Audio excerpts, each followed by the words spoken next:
No Alvo com Heron Falco.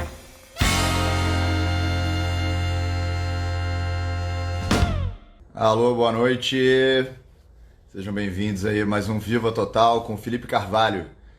Eu e Felipe, a gente se conhece desde criança, né? Pô, eu lembro que a primeira memória que eu tenho de você é de andando de patins com a Tuca, lembra? Fazia aula com a Lembro. Tuca. Cara, eu não, Você colava fazia aula, eu não Aham. fazia aula com a Tuca, eu andava com o pessoal da Tuca. Ah, tá. Eu fazia aula e Ah, você, e andava você por andava com o ali. pessoal. Que você era mais avançado. Quando eu te conheci, você já era, pô, patinador. É, Sei lá como é que é o nome disso. é. Cara, eu nunca fui excelente de patins, porque eu tinha medo um pouco. Mas eu E lembro aí, que você pulava lá na rampa, você fazia os truques lá. dava uns mortal e tal, mas nunca fui excelente, não. Porra, isso aí já é, porra, pro meu nível, Já é alguma já coisa, é, né? tipo, alguma coisa não, porra, pra maioria dos cidadãos, você já é porra, um patinador, sei lá qual é o nome disso. Qual é o nome É, disso mesmo, cara? não Tem em sei, cara. português? Inline skater, alguma coisa assim. É. Acho que é, não sei. Seja bem-vinda, Cassi. Então, aí eu acho que a primeira pergunta que eu quero fazer para você, que eu acho que eu estava pensando que é muito legal, é que, cara, crescendo você era o cara do esporte, né? Seu apelido era Bomba, porque você era mais forte que os professores todos. Em contrapartida, porra, eu era uma pessoa mais antissocial. E você era sociável, porra, cheio de amigos, não sei o quê. Eu era mais antissocial, introvertido, porra, ficava citando poesia, não sei o quê. E você era o Aham. cara mais né, sociável esportista e tudo mais. E só que no final, hoje, né, eu virei do mercado financeiro e você é um professor universitário, sociólogo, filósofo, entendeu? Como é que você acha que é isso? Como é que você vê essa coisa da gente ser, né, a gente Aham. mudar tanto durante a vida e como é que foi isso pra você? Não, assim, eu entendo a sua pergunta, assim, aquela parte de um pressuposto que as duas coisas são dissociáveis, né? A Aham, parte, digamos assim, a, a, a, a familiaridade com o corpo, que é o que o esporte precisa, né? Você, tipo, aham. você tem um relacionamento diferente com o seu corpo, né? Você tem uma certa inteligência corporal e tal. Sim, sim. E a parte intelectual, né? Mas na minha cabeça isso tá muito longe de ser dissociado, assim, para mim tem tudo a ver. Inclusive o esporte tem uma coisa de inteligência emocional muito grande, uma coisa de inteligência, de um Pode ser. certo, uma questão meio intelectual importante também, sabe? Assim, os gregos né, mente são, corpo são, Aham. né? Tinha tudo a Total, ver, a total. parte da parte do esporte, da excelência corporal com a Pode excelência ser. intelectual. E para mim, cara, eu acho que tem tudo a ver. Eu acho que o esporte me ensinou muita coisa sobre mim mesmo, sabe? Sobre o relacionamento com as pessoas, meu relacionamento comigo, aprender a ganhar, aprender a perder, treinar, Pô, demais. né? E principalmente autoconhecimento, cara. Assim, até hoje, pô, sou professor de yoga hoje, mas eu digo que a minha principal fonte de autoconhecimento até hoje foi o esporte, cara. Disparado, assim. Mas só para a gente ficar na mesma página, eu estou perguntando isso não, porque assim, o propósito do nosso programa Viva Total é justo conciliar coisas que no imaginário coletivo, né, Sim, sim. na cabeça das Então, pessoas são dissociadas, né, exato, eu ou sei. desassociadas. Né? Então a ideia, estou te perguntando por causa disso. Eu concordo com, tipo assim, eu estou totalmente com você nisso. Inclusive, Sim. para mim, assim, respondendo a mesma pergunta que eu fiz para você, para mim, né, eu só recentemente teoricamente, eu sempre mais ou menos pô, eu lia Platão desde os 18 anos, eu teoricamente acreditava que você acredita, mas só foi recentemente que eu estou começando a realmente dar importância, né, para a prática de yoga, Aham, de esportes, né, pô, aham, aquela coisa lá que a gente conversou com o Thiago, né, uhum, coisa uhum, de estar presente no momento, né, que o esporte traz isso muito, sem contar exato. metáforas, né, pô, tem milhões de metáforas que você deriva da prática do esporte, né? É, Que a gente consegue, depois a gente estuda alguma coisa e a gente imediatamente já associa, exato, porque a gente tem a prática e não só a observação, né? exato. Exatamente, né? O yoga é bem isso, né? O yoga é exatamente isso. O corpo, muito por causa do desenvolvimento da história do yoga, né, que tem uma influência muito forte do Tantra. O yoga tem aí, né, depois do Tantra, né, veio o Hatha Yoga, né, o que se chama de Hatha Yoga, que é um uso bem corporal das práticas para você se conectar com você mesmo enquanto mente, enquanto espírito, né, entre aspas. E o corpo, na verdade, é um portal, entendeu? Ele é um lugar por onde você passa, é assim que eu vejo, que eu entendo.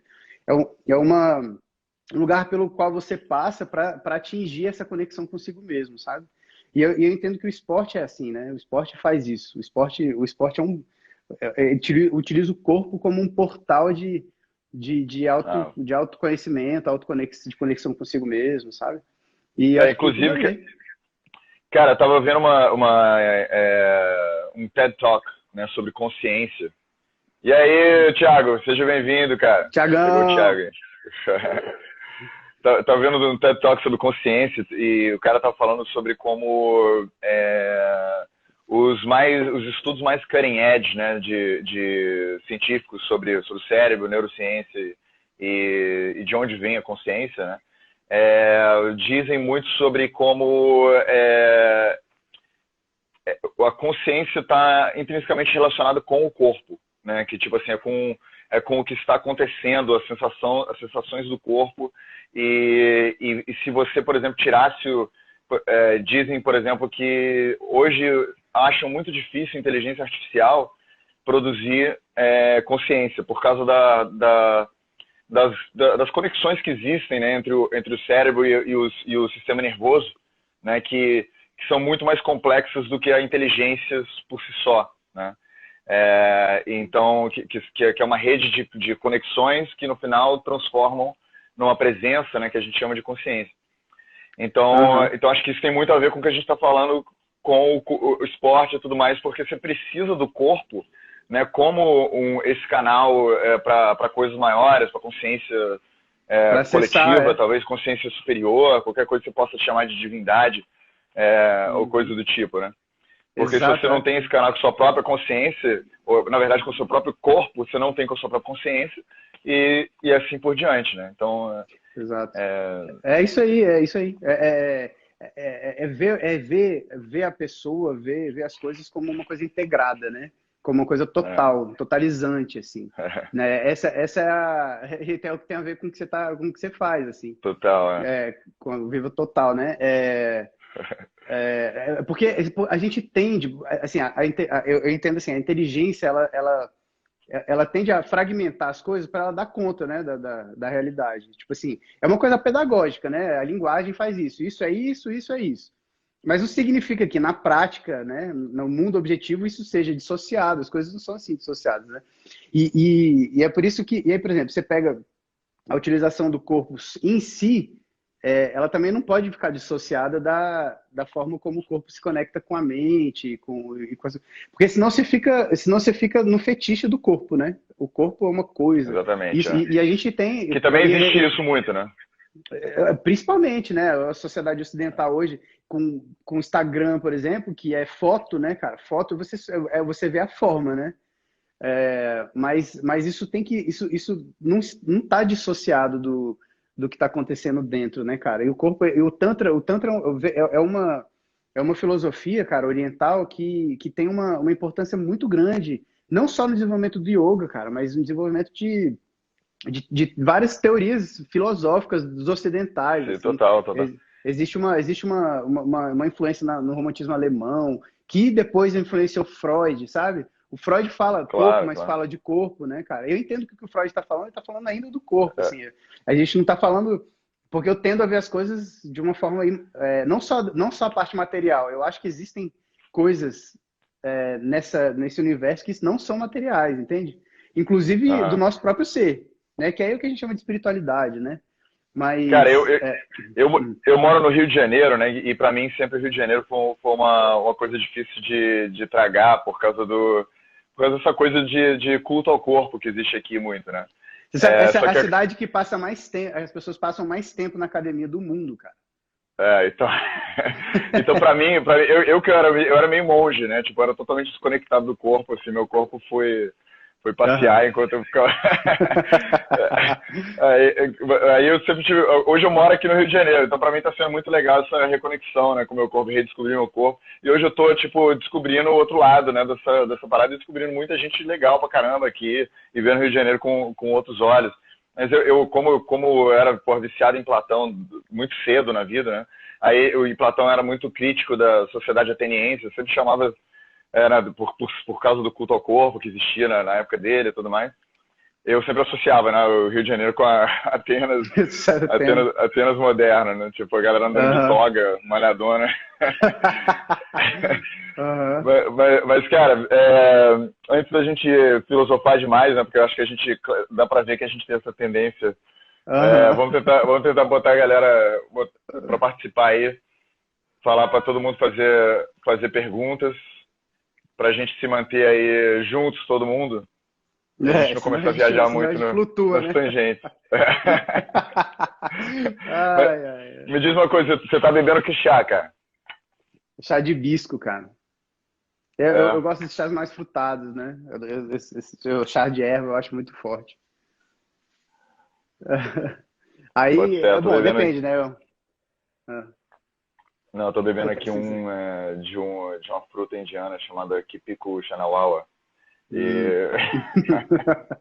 Kipiku? Mentira, é de hortelã mesmo. Acabou meu chá em inglês. Boa, adoro, cara.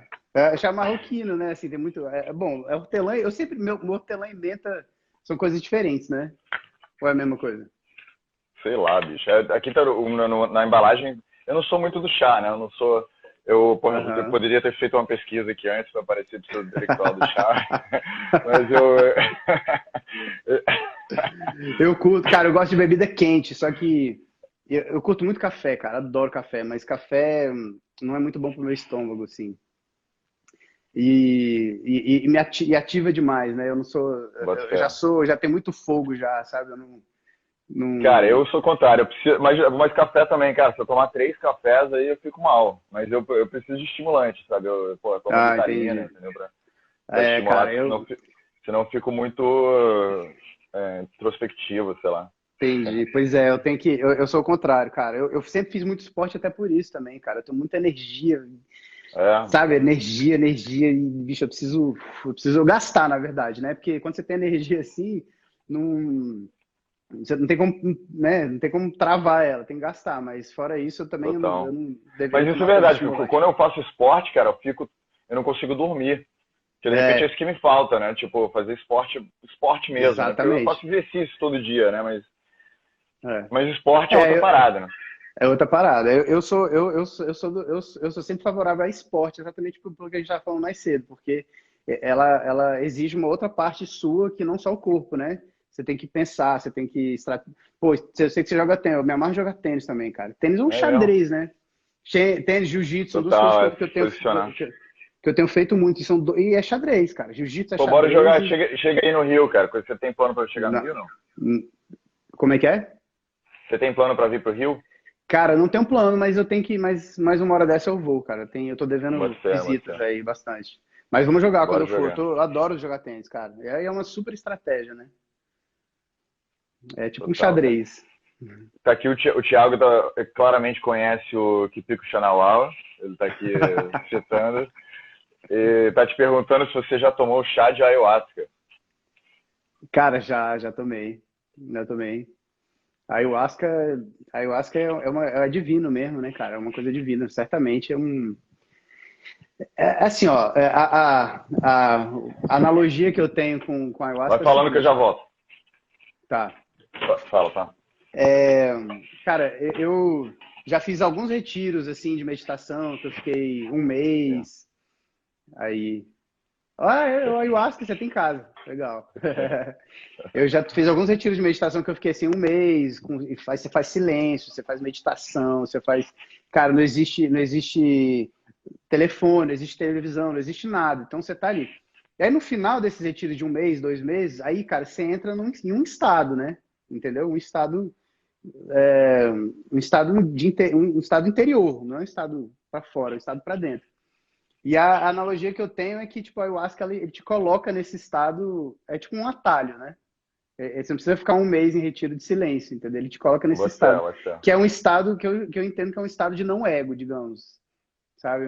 É onde você consegue, você não tem uma intermediação entre você e você mesmo, entre você e o amor que você é, entre você e a conexão espiritual que você é, sem intermediação do ego, da sua história, etc, sabe? Então, assim, é um atalho, cara, e é importante. E, assim, eu entendo que é importante a gente estar mais tempo nesse lugar, sabe? Sem ego. E o que eu faço é meditação para estar nesse lugar, né? Yoga e tal. Mas, mas existem outras formas, né? E Claro. eu acho que o Daime é um deles. Eu acho que Mas, também é muito intenso, né? Você tem uma... Também não é para toda hora, né? Tem uma galera que toma direto. Exatamente. Como um atalho é uma coisa que você deve usar de vez em quando, eu acho, né? Não sempre, assim. Não... Sim. Mas é importante passar mais tempo nesse lugar, assim, sabe? Passar tempo nesse lugar para se sentir confortável, né? Que é um lugar que a gente não tá voltar um confortável. pouco, né? Lembrar, né? Voltar para lembrar Isso. e dar uma recarregada, né? Exatamente. Porque, cara, a gente não tá acostumado a estar nesse lugar, né, cara? Esse lugar de silêncio, né? Esse lugar de silêncio, do que os budistas chamam de sunyata, né? Que é um nada, o vazio. Isso pra gente causa ansiedade, né, cara? Falar em nada, pô, eu não quero estar num nada. Isso dá ansiedade, né? A gente não sabe nem o que é. Nossa mente ocidental não consegue nem entender isso. Mas é importante passar tempo nesse lugar, cara, para poder... E cada vez menos, né? Porque também a gente está assim, com tanto mais distração e pô, tem os algoritmos e o jeito de... Big estímulo. Data, né? Big Data hoje em dia é o que mais dá dinheiro para as empresas e é baseado em pegar mais atenção de usuários, né? Então, quanto mais atenção você puxa, né, no celular, no computador e qualquer coisa, mais as companhias ganham dinheiro. Então a gente, tá perdido, né? Porque a gente tem uma máquina de tá tirando a gente de si, né? Tirando a gente do centro. Isso. A verdade é que a gente está viciado em estímulo, cara. Isso é a verdade, assim. É uma verdade meio ruim de aceitar, mas a gente tem um vício, uma compulsão por estímulo, seja externo, seja interno. Os estímulos internos que a gente tem, que a gente é viciado é pensamento, né? Preocupação, pensar. A gente não consegue ficar sem pensar, cara. Consegue ficar sem se preocupar. Sempre alguma coisa. E quando a gente não tá nessa, a gente tá buscando alguma coisa, né? É celular, é não sei o quê. Cara, parar e ficar calado, em silêncio, isso não é uma opção. Não é uma opção para ninguém, cara. Então, de vez em quando eu faço uns retiros na minha escola de yoga, né, cara? A gente faz uns retiros aí. Todo retiro tem uma parte de silêncio que eu faço. Normalmente é 24 horas, sem falar, sem contato visual, sem nada. E, cara, é engraçado a ansiedade que isso gera nas pessoas, sabe? Tipo assim, você vai ficar sem falar, sem televisão, sem celular, sem nada. Eu sei bem, cara. Gera em mim também, então. Em mim também, Eu já fiz retiro de silêncio de vários dias, assim. Eu sempre fico ansioso antes de ir. Mas, cara, por que a gente fica ansioso de ficar com você mesmo, né, cara? É estranho isso. Porque, é um sintoma isso, né? Com certeza. Eu acho que isso é um sintoma desse vício. E eu acho que também muitos dos problemas do mundo são sintomas desse sintoma, né? Tipo, muito do que acontece aí de discussões e de, né? Qualquer coisa que você pode imaginar, eu acho que o que é causado por ansiedade, por uma desordem, né? A verdadeira pandemia, né? Que a gente está vivendo. Exatamente. É o mal do século, né? Cara, isso cria na gente uma reatividade, né? Você não está presente. Inclusive a paranoia que foi gerada agora no coronavírus, cara, para mim tem tudo a ver com esse descentralização, né? Uma incapacidade de conseguir enxergar a coisa e eu acho enxergar com realismo, né? Com objetividade. Uma coisa que você está tão perdido nas... Exatamente. Eu acho que essa foi uma das mensagens do universo, sabe, pra gente com o coronavírus. Foi assim, calma, espera, para um pouco. Sabe? Apesar de que a gente não parou como deveria, como sempre, né? Mas já foi alguma coisa, cara, comparado com... Não, comparado com a gente estava, deu uma boa parada. Com certeza. Cara, é fundamental parar, cara. A gente não aguenta viver viver no conta-giro lá no vermelho, não, cara. A gente não consegue. E gera o que você falou, isso gera reatividade, né, cara? Gera reatividade, vira uma parte da gente que toma as decisões pela gente, sabe? Não é sem presença, sem estar aqui agora e observar o que está acontecendo dentro de você, o que está acontecendo fora, a gente vira uma reatividade ambulante, né? E as coisas vão acontecendo sem a gente querer. Depois você para e fala, cara, por que eu falei aquilo, bicho? Não era para eu ter falado aquilo. Não era para eu ter reagido assim. Falta presença, né? Quando você para, né? Porque a maioria das pessoas nem para. Mas fica ali, né, cara? Fica aquela coisinha ali martelando e criando, se construindo dentro. Quando você vai ver, você tá com o peito cheio, não consegue respirar direito. Mas manifesta, né, cara? Vira doença, Exato, vira tanto que a gente está tendo aí todo tipo de depressão, câncer, né? Todo tipo de coisa. É uma epidemia de depressão, cara. Depressão é uma epidemia hoje, né? Mas vamos falar sobre coisas um pouquinho mais alegres, para mudar um pouquinho de assunto. Mas, pessoal, só para lembrar vocês aí que estão assistindo, pode fazer perguntas aí do lado do negocinho aí, que está escrito comentar. Tem um botão que você pode fazer perguntas e que a gente pode deixar aí, mas também pode fazer nos comentários. Vamos ver alguma pergunta. Eu fiz algumas perguntas, tem pergunta aqui de outras pessoas. Eu não vou te falar quem é quem, mas acho que você vai saber. Vamos lá, tem umas aqui que começar com uma que ou eu ou alguém que pensa muito parecido comigo.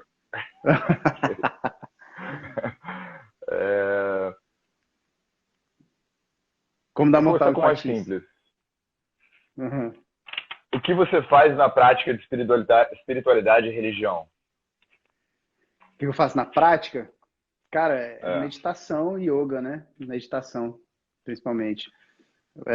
Silêncio, cara. Silêncio, fazer silêncio. Não tem... aquela coisa, a saída é pra dentro. Você pode se colocar um pouquinho mais pra cima? Porque a pergunta aqui tá te... Vou botar o celular mais pra baixo. Pronto. Tá bom, então. A saída é pra dentro, cara. Então, são coisas que me fazem voltar pra dentro, entende? Silêncio. Então, o que a gente chama de meditação, cara. Eu paro todo dia, sento no meu tapetinho ali e faço 20 minutos de meditação. Isso aí é o que a gente é o sadhana, né? A prática diária de Mas meditação. Você falou alguma coisa sobre espiritismo também e esse tipo de coisa que como é que eu fui espírita há muito tempo, assim, eu me considerei espírita há muito tempo. Hoje eu não me considero mais espírita, mas foi uma religião que teve muita influência sobre mim, estudei muito. E aprendi muita coisa, assim, mas eu trabalhava em centro espírita, por uns 15 anos eu fiz isso. E aí, cara, eu saí, aí acabei indo pro yoga, abri uma coisa de yoga, porque eu sentia que eu precisava me aprofundar um pouco mais em mim mesmo, assim, sabe? Eu acho que a filosofia oriental, ela tem mais essa coisa, ela se aprofundou muito mais no ser humano, assim, acho que ela conhece mais o ser humano, sabe? Você falou oriental. Oriental, eu acho que ele tem 5 mil anos de história, pelo menos, né? Tem mais, na verdade, mas... eu acho que a gente se perdeu um pouco no Ocidente, né? Porque antigamente no Ocidente era muito parecido, não tinha tanta... acho que a gente se perdeu com o racionalismo grego, né? Eu também acho. Eu acho que foi a parte política do cristianismo, talvez, né? Eu acho também. Eu acho que esse excesso de racionalidade aí, meu cartesiano, foi um pouco ruim, assim. A gente ficou preso nessa. E beleza, a gente chegou na Lua, né? Mas a gente não tem o mínimo conhecimento sobre a gente mesmo, mas enfim. Só que a gente não conhece a Lua, né? Os orientais conhecem melhor. Exatamente. Todas as outras estrelas, né? Todas as estrelas. Então, cara, vou trocar aqui a pergunta. O Thiago está fazendo pergunta sobre wakeboarding, se você vai competir muitos anos no wakeboard, você vai voltar para o Campeonato Brasileiro. É bom você até falar sobre isso, que eu nem conheço sobre isso. Fala um pouco sobre essa história de wakeboarding e como é que você está hoje. Cara, Então, não vou voltar ao campeonato não, cara, tá doido, eu tô velho, eu tô aposentado. Não, cara, eu competi de wake há bastante tempo, assim, eu comecei, sei lá, desde 2010, eu participei, não, eu parei em 2010, na verdade, eu competi uns 12 anos de wake, e aí eu fui campeão, o meu melhor título foi campeão sul-americano. Foi o melhor da América do Sul em 2007, na categoria Uau, profissional, né, e tal. sinistro. Foi uma carreira legal, assim, de sucesso, digamos. Mas eu parei. Hoje Pô, que eu ando legal, de cara. carreira. É, Porque isso aí tem um monte de coisa em volta, né? Que eu acho que muita gente não para pra pensar, mas, pô, tem mídia, né? Você participa de...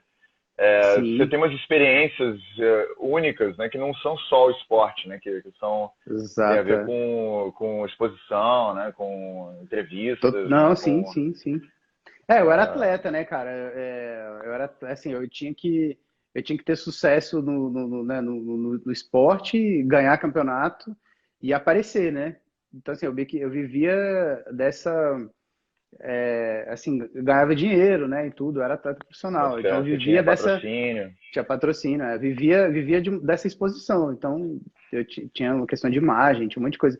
Mas, assim, se eu pudesse voltar atrás, cara, eu teria feito muita coisa diferente, assim, porque eu virei profissional com 13, 14 anos, cara. Eu era muito novo.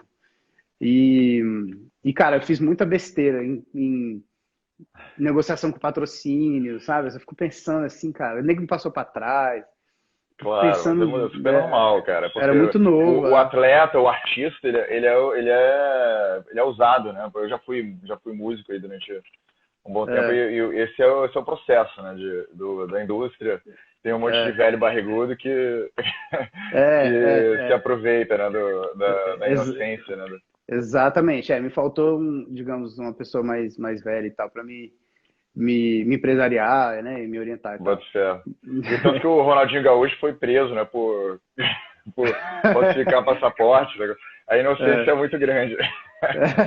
Ele já depois de anos e anos, né, já nessa indústria ainda não tinha aprendido Pô, coisas. passaporte, cara, é um negócio desse, né, bicho? Pelo amor de Deus.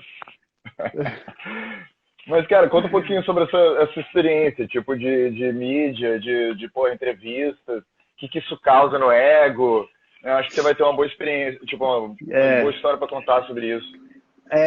foi. Não, cara, realmente, cara, eu vou te falar que, começando do final, assim, foi um momento em que realmente é muito louco, cara. Você, tipo assim, tem um momento em que você. Eu acho que todos nós estamos nessa luta um pouco de entender de fato quem a gente é, né? De discriminar quem você é e discriminar quais são as máscaras que você tem que vestir, né? Que você tem que usar de vez em quando e tal. A máscara do profissional, a máscara do não sei o quê, a máscara da pessoa da família. Lá. E, cara, e quando você tem uma questão da imagem que você tem que usar, você se perde um pouco aí, cara. É mais difícil, né? Você se perde nessa. Tipo assim, quem que é o Felipe, quem que é o atleta, sabe? E eu me Pode ser. peguei com esse processo de autoconhecimento, de autoobservação e tal, eu me peguei um pouco assim, eu já me peguei no final, falei, cara, eu preciso me entender aqui. E é nessa que o nego se perde, assim, sabe? Que nego famoso, né? Eu não era famoso, né? Assim, relativamente, dentro do meio só. Dentro do Mas nicho, né, do esporte, né? exatamente, dentro do nicho, né? Dentro do nicho. Assim, de repente, localmente, meio que fora também, enfim. Mas não Mas, era cara, eu vou te famoso de dizer, andar na eu rua digo e. isso, eu digo isso para você e para todo mundo que está assistindo, que, cara, às vezes dentro do nicho você tem uma fama muito mais fervorosa do que você tem, Uhum. tipo assim, É. eu sei isso estudando a indústria musical, né, que eu sou formado em music business, você vê Hum, que os fãs de pequenos nichos são muito mais dedicados, né? Tipo é. assim, se você é fã de Uhum. Taylor Swift, Aham. você troca muito rápido entre Beyoncé e Taylor Swift, entendeu? Agora, se você é fã de Uhum. um cara de wakeboarding, porra, é um grupo pequeno de pessoas É. relativamente comparado com É. futebol, entendeu? Isso é verdade. Isso é Então as verdade. pessoas são muito mais dedicadas, são, É porra, verdade.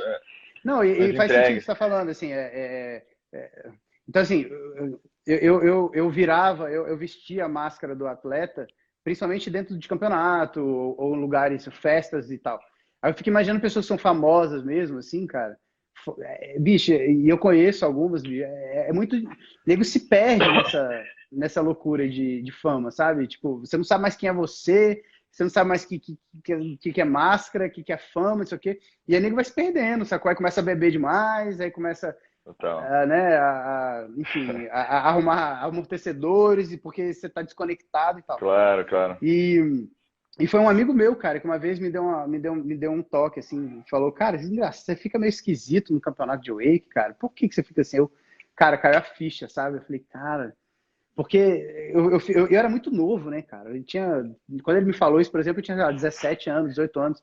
Mas me caiu a ficha. Falei, cara, eu não tô sendo em público o que eu sou no privado, e não tô sendo no privado o que eu sou no público, sabe? Tá faltando uma equilibridade. Tô desintegrado, exatamente. E aí, tipo, caiu uma ficha, assim. Eu comecei a me observar mais, e eu acho que isso me fez muito bem, inclusive, para competir, cara, pros campeonatos. Sabe, me colocou na presença, me colocou... Porque, cara, quando tem uma coisa quando você tá participando de campeonato, por exemplo, você pega o Romário, cara. O Romário é um cara que é o que a gente chamaria no wake, que é o campeonateiro, sabe? Ele é muito bom em campeonato, ele é frio, cara. Ele nasceu para aquilo, para estar dentro da área, receber a bola e meter para dentro do gol, sabe? Ele entra na presença. Ele entra. Tem gente que entra ali, cara, tá super bem treinado. Isso aconteceu comigo até esse momento, até uns outros momentos. Depois disso, eu busquei psicólogo esportivo, comecei a ler de psicologia esportiva, percebi uma fragmentação na minha cabeça, percebi que eu estava querendo ganhar demais e com medo de perder. Medo de perder, eu tava, digamos. E, cara, não é isso. O negócio é a confiança, a autoconfiança, é a presença. Porra, eu sei fazer esse negócio. E eu digo assim, cara, na minha opinião, os melhores são nem sempre, mas os melhores dos melhores, né? O 0,1%, né? Os gênios dos esportes, das artes e tudo mais, são as pessoas que conseguem transcender, né, essa desintegralidade, né?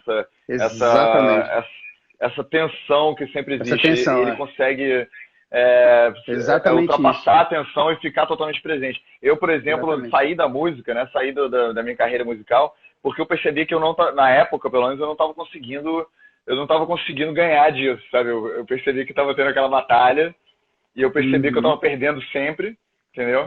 E eu falei, cara, eu preciso sair. Eu saí fora do mundo da música, apesar de estar numa crescente boa, sabe? Com Universal Music, com contratos bons, turnê e não sei o quê. Porque para mim, cara, você fazer isso com essa tensão e perder, você não vale nada. Tipo, não vale a pena para você e para o mundo, né? Eu vi uma citação do Alan Moore, né? Sabe Alan Moore, escritor de comics? Que escreveu Watchmen e V for Vendetta. Escreveu um dos melhores gibis da história, né? Para quem conhece essas coisas. Ele fala isso, que ele se arrepende muito de tudo que ele escreveu que não foi totalmente integrado, autêntico, que assombra ele até hoje, sabe? Aí eu falei, cara, é isso. E tem gente, exatamente isso, e tem gente que tem estômago para isso, cara. E tem gente que, na verdade, não sei se tem estômago, mas pelo menos consegue arrumar subterfúgios, que a gente falou, a bebida, né, a depressão, ansiedade, droga e tal. A galera cria esse subterfúgio para aprender a lidar com isso, né? Com essa desintegração, cara, porque realmente eu acho insuportável, assim. É insuportável você não fazer uma coisa do coração, né? Não fazer uma coisa de dentro, assim, que te preenche, assim. O esporte, ele tem um pouco menos disso do que as artes em geral, ou as outras artes, se você entende que esporte é uma arte. Porque eu acho que... Não sei, cara. Eu não tenho isso. Sei lá, eu não sei dizer, mas eu acho que tem uma coisa de genialidade, né? Que o esporte. Cara, mas eu não concordo com você, não, porque, cara, esporte eu acho que tem a mesma coisa. Eu acho que só a gente. Porque você sabe que a arte do grego antigo, né? Do Tefné, que era de onde deriva a palavra arte, antigamente não era esse contexto de as artes, né? Tipo escultura, pintura, etc. não era assim. A arte era um skill, né? Sim. Uma técnica que você aprendeu. Então, Sim. eu acho que tudo que é uma técnica, existe sim essa Sim. separação entre a autenticidade, entre você estar presente mesmo e você não estar presente. Porque se você está performando num palco, se você está pintando um quadro, tem sempre o momento da execução da arte. E o fato de que hoje em dia o esporte, por exemplo, fica na televisão, fica no vídeo, entendeu? Então, praticamente uma performance também. Não, sim. Tem uma estética. Então, você entendeu? Para mim é equivalente.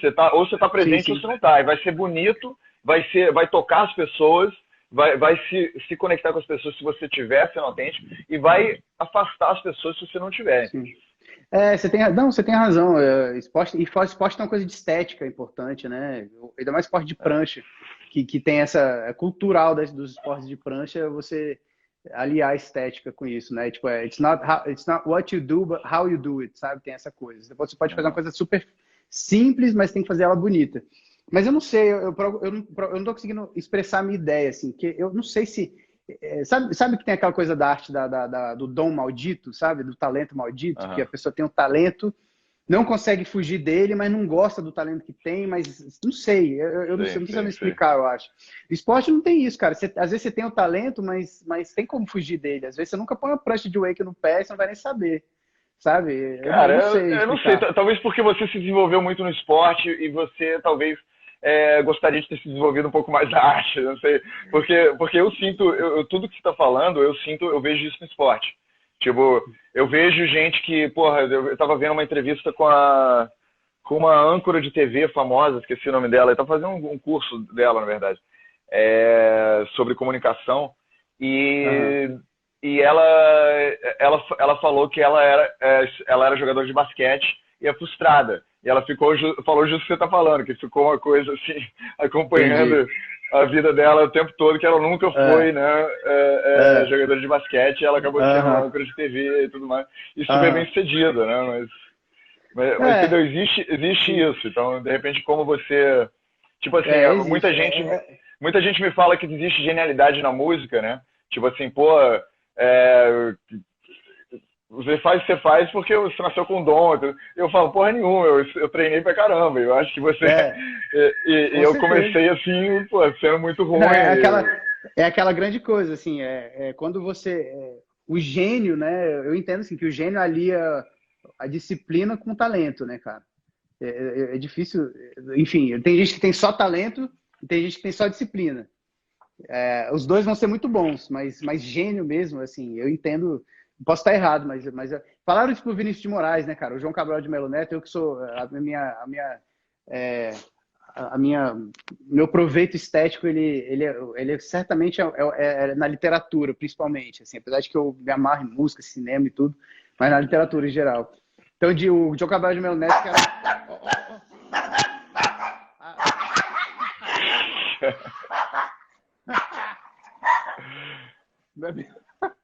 Eu tenho um canil aqui em casa, cara. Eu comecei a brigar com o outro aqui. Mas o João Cabral de Melo Neto falou pro Vinícius de Moraes isso, falou assim, cara, se juntasse a minha disciplina com o seu talento, a gente teria um grande poeta no Brasil. E é isso, né? O Vinícius de Moraes era um cara talentosíssimo, mas era um boêmio, né, cara? Mas tem que ter uma certa... Eu acho que eu entendo o que ele está falando, mas eu acho que isso aí é aqueles vícios, né, da sociedade. Ele está usando uma linguagem aceitável, entendeu? Que todo mundo que escuta isso aí entende exatamente o que ele está falando. Mas a ideia do Viva Total é começar a transcender essas definições, né? Sim. Então, existe talento no esporte e disciplina na arte. Então, assim, o Vinícius de Moraes tinha uma disciplina que o outro, que esqueci o nome que você falou. João Cabral de Melo Neto. Que talvez ele tinha... Ele não era do esporte, né? Eu não conheço ele. João Cabral de Melo Neto foi um poeta que aqui escreveu Morte e Vida Severina. Ah, tá. Então ele tá falando dos dois da arte. Os dois da arte. Ah, entendi. Mas mesmo assim, entendeu? Você pode dizer que o Vinícius de Moraes podia ter uma disciplina de outra maneira, entendeu? Uma disciplina sobre ser honesto, entregue, né? Conseguir no momento que ele está Sim. escrevendo, está mais presente. E o João Cabral de Melo Neto, tá certo? É isso E, mesmo. obviamente, não pode dizer que ele não tem talento, senão ele não ia ser um cara, né, É, celebrado e sim, conhecido. sim. Ele quis dizer, ele quis dizer, porque eu acho que eu contei, ele quis dizer o seguinte, que ele teria um Entendi, grande ia ter poeta de uma... nível internacional, assim, uma coisa Entendi, entendi. que bombasse, entendeu? Ele estava Ia usando ser uma categoria bem ia ser específica. um super-herói se tivesse o Exatamente, nível dos dois. exatamente, Entendi. exatamente. Muito certo. Cara, eu vou te Mas, fazer uma pergunta pra gente entrar, justo que você falou que a gente não falou nada de política ainda, mas você falou de literatura, pegando esse gancho. Eu sei que você gosta muito de Tolstói, então uhum. vamos tentar entrar aí no Tolstói político. Eu acho que eu vou ter uma pergunta aqui. Tem tudo a ver, Tolstói É, político. com certeza. Agora eu quero ver que isso aí vai dar pano pra manga, que vai abrir a caixa de Pandora. Eu já até sei o que é. Mas vamos É, lá. vou começar com isso aqui, que já é polêmico pra caramba. Como você acha que Tolstói inspirou o bolchevismo? Hum. Cara, acho que não influenciou, não. Não? Eu acho que nem um pouco, na verdade. Nem um pouco. Bom, tá bom, eu vou dar meu argumento, mas eu sei dizer. Cara, o bolchevismo, eu entendo que ele foi muito mais influenciado pelo Chernyshevsky, que foi um escritor. Cara, o livro do Chernyshevsky, cara, é um livro que chama O que Fazer. É o livro mais revolucionário, mais louco que existe. O Tolstói, cara, ele era radical pra caralho, mas ele era radical pra caramba na não violência, né? Ele era Claro, claro. mega não violento. Então, o bolchevismo, cara, ele estava longe de ser não violento, né? O Tolstói escreveu um livro chamado O Reino de Deus está em Vós, que Sim, sim. O Tolstói teve Uma iluminação. uma epifania religiosa, né, cara? Ele parou de escrever literatura e começou a escrever livros políticos. Só que a grande Uhum. política dele era do pacifismo, ele era radicalmente pacifista, né? Era Ele tinha uma anarquista seita, também. né? A galera morava na casa dele lá. Não, não, ele não. Isso aconteceu depois dele, né, com os discípulos, Não, eu sei, primeiros mas durante a discípulos vida dele. dele ele já tinha alguma coisa, já existia seguidores e tal, a galera tratava ele como um grande guru. Cara, velho, honestamente, Não, eu não tô falando que ele queria honestamente, isso, eu não tô não, falando que não, ele não, mas fomentou isso, entendeu? não, eu queria dizer que honestamente eu não conheço, apesar de eu já li algumas biografias Ah, dele, não conheço essa parte. Eu sei que existiam bota fé. pessoas que veneravam ele, mas não assim, não como aceita. Alguns discípulos assim, primeiros Sim. discípulos Não, dele eu tô exagerando, criaram eu tô isso. brincando, sei É, lá, palavra mas aqui que eu uso muito livremente. ele era radicalmente pacifista, cara. Inclusive ele acha que ele fala que nem para defesa pessoal você podia gerar Bota fé. violência. Não, mas você tá falando esse ponto do bolchevismo. Eu tô falando outros pontos, por exemplo, o georgismo, né, de Henry George, que é essa coisa de tudo que é natural, recursos naturais.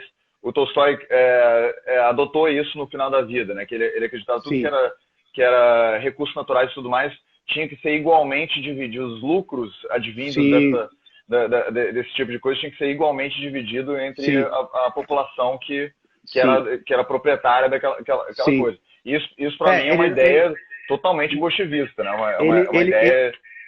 não, então, eu discordo, porque isso é um tipo de socialismo, né? Mas vamos lá. Ele não acreditava em propriedade privada, isso é verdade.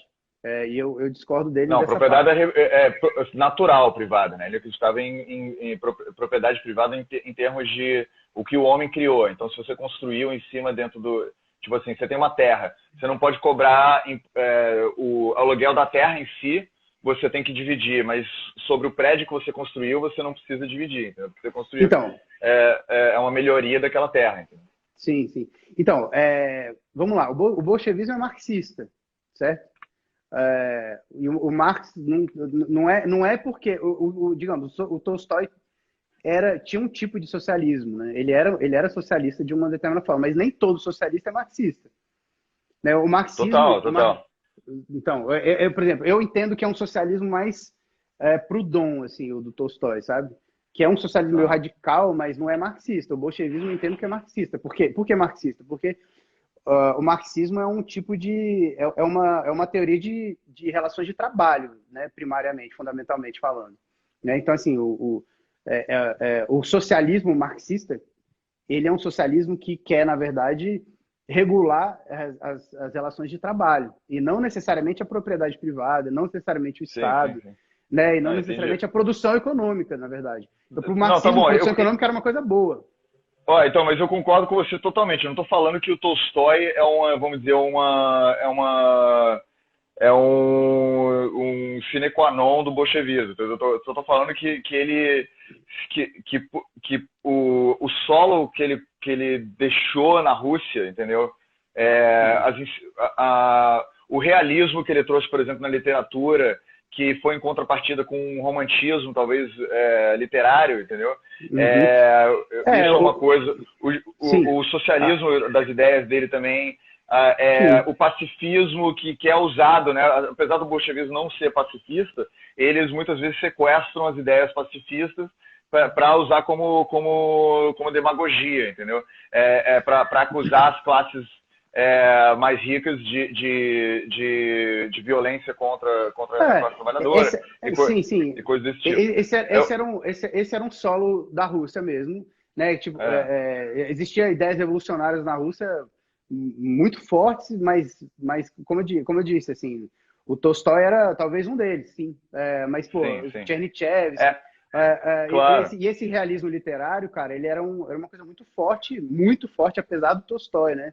O próprio Dostoiévski, o Turgenev, um cara que escreveu alguns livros, na verdade, importantes, assim, meio revolucionários também. O Turgenev é mais uma coisa mais niilista, talvez, sabe? Mas era uma coisa que estava acontecendo. Aquela monarquia, cara, especificamente aquela da Rússia, ela, até por ser completamente, muito absolutista e completamente antirreformista, exagerada e completamente antirreformista, né? Isso promove, cara, revolucionarismo, digamos. Então, assim, são vários fatores, assim. Eu não acho que... Não, concordo. Assim, eu só joguei isso porque... Para gerar essa discussão, né?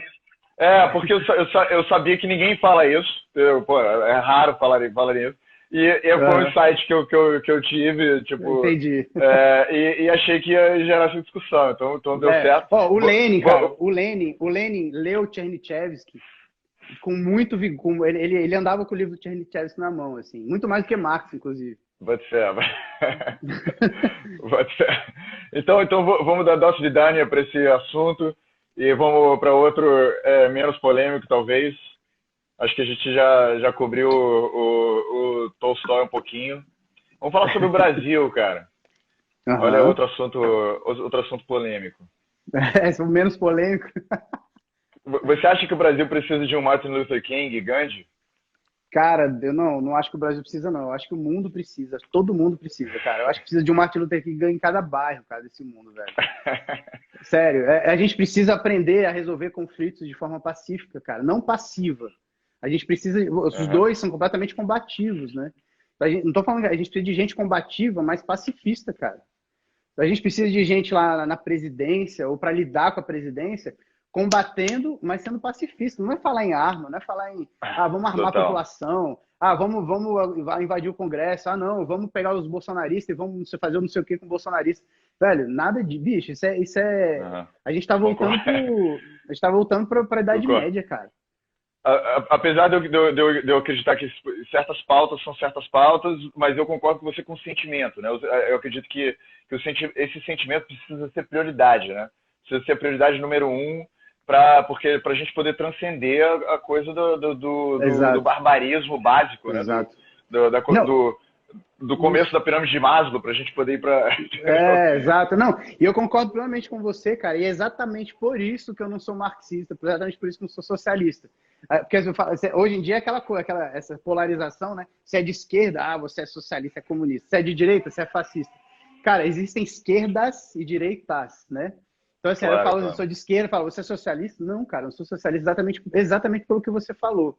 Porque porque o marxismo, ele acredita, e o socialista o marxista acredita no materialismo dialético, né, cara? Então, as coisas, tudo muda pela mudança econômica, pela mudança material primeiro, e depois a mudança cultural acontece.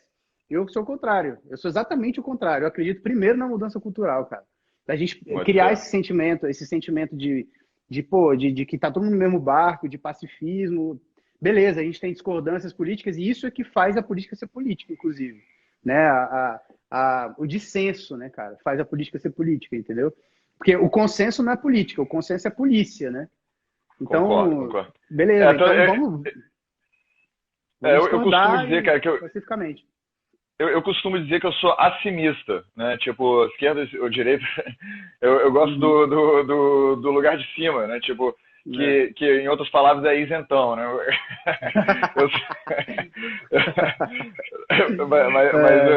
Mas sinceramente, por isso que eu sou monarquista, né? Você sabe que eu sou monarquista. E a razão que eu sou monarquista é porque eu acredito em monarquia parlamentarista, né? E constitucionalista. Então, o que significa que é uma instituição, né, que serve para enfincar como se fosse um monumento e garantir que sempre há esquerda e direita pacífica dentro do governo, entendeu? Porque existe um chefe de Estado que é como se fosse o comentário fixo, que eu deixei aqui o Viva Total com o Felipe Carvalho, o comentário fixo, né? Os outros comentários são flutuantes, né? Você tem lá uma coisa ficada, enquanto a esquerda e a direita fica girando. É uma legitimação pela tradição, né? Assim, existe uma legitimação aí, né? Eu acredito em legitimação de outras formas, pela lei, né? Pela Constituição. Então, mas a Constituição está lá, entendeu? Então sim, você também está legitimando. É só porque o povo tem uma história em comum. Então, como o povo tem uma história em comum, ele perde essa história em comum se o líder dele não tiver advindo daquela história. Tanto que você é um mestre aí em proclamação da República, você sabe que depois da proclamação da República do Brasil houve fortes tentativas, né, de se desconectar com a história do Brasil imperial, né? Aí durante esses últimos 100 anos da história republicana brasileira, a gente quase que se desconectou, né? As pessoas normais que eu converso na rua até acham que o Brasil ainda não era independente antes da República. Mas eu concordo com o pressuposto, com a afirmação, mas não concordo com a causa. Assim. Existe uma desconexão com a história, mas eu não acho que seja por causa dessa legitimação. Eu acho que foi pela forma de colonização. Cara, não existe. Cara, no Brasil, até a vinda da família real para cá, era proibido você imprimir um livro, cara. Então, a nossa educação é nula, assim, e se não existe educação, não existe realmente uma formação de povo, nossa, como brasileiro, de uma forma civilizada não é uma boa palavra, mas uma formação de povo que constitui, sabe, que promovesse uma constituição de uma sociedade com um contrato social, etc, sabe? Eu concordo com isso também. A Constituição de povo foi feita de uma forma muito trazendo gente daqui, escravidão, e não tem livro, e não tem não sei o quê. Eu boto fé. Cara, eu tô com você nisso até certo ponto, assim, eu não conheço essa coisa do livro e para mim é contraditório com outras coisas que eu conheço sobre a época do Império. Mas isso aí eu pessoalmente eu não conheço tanto. Não, assim, é pré-império, né? Seu período pré-império. Tá bom. Você tá falando quando Dom João VI veio. Exatamente. Porque quando ele veio, né, cara, ele tinha que promover dar um impacto civilizatório, porque ele estava aqui, era a casa dele, mas até lá, cara, não tinha banco, não tinha, as religiões. Sim. Não, mas tá bom, existia.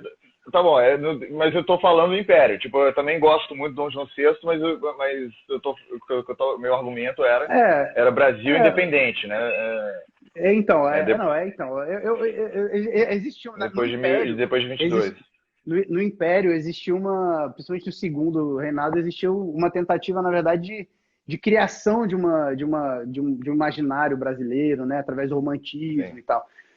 Que não funcionou, né, cara, na verdade, porque tava tentando criar uma coisa através da arte. Cara, eu não acho que não funcionou. Eu acho assim que também nos Estados Unidos isso estava sendo criado, né, depois da Guerra Civil e tudo mais, eles tinham que criar uma coisa unificada americana e tudo mais. Isso aí era muito normal em colônias no geral. Nessa época, no século XIX, está sendo criado ativamente essa coisa. Eu acho que olhando para o que foi a República, isso a gente sabe, tipo, a República conscientemente estava tentando diminuir a importância da monarquia justa para poder legitimar, porque foi um golpe militar, né? Então, Sim. em qualquer golpe militar isso é feito, né? Você tira lá Khrushchev derrubando a estátua de Stalin, né? E colocando... Aqui no Brasil foi feita essa tentativa. Você vai lá na Praça Tiradentes, né? Aqui no Rio, no centro, e tem lá a estátua de Dom Pedro I. Então isso é muito engraçado, porque eles tentaram derrubar a estátua. Só que o povo era monarquista. Né? Sim, mas veja, cara, a época moderna ela é marcada por revoluções liberais, né? Em todas as... enfim, em todos os países modernos, todos, inclusive a Inglaterra, que é uma monarquia, teve uma revolução liberal, né, cara? Que é a da Carta Magna, etc. E a Revolução Francesa foi uma derrubada de poder. Eu sou fã disso, é importante. Então, eu sou democratista, né? Então, você vê, a Revolução Americana, todas essas revoluções tiveram derrubadas, né? A Proclamação da República foi uma tentativa de revolução liberal, que por causa da história, porque não tinha nenhum estofo civilizatório, etc., não funcionou assim, no sentido que a gente entende como Revolução Liberal. Falta 30 segundos aí, vai acabar aí, então desculpa interromper, mas queria só te agradecer pela presença aí, por ter aceitado o convite. Tranquilo. Valeu mesmo, eu sabia que não ia dar tempo, cara. Tinha tanta coisa. Foi mal, cara. Depois a gente continua. Valeu, Felipe. Valeu, meu velho. Abração, cara. A gente conversa em off aí. Beleza, fechou. Abração, tchau, tchau.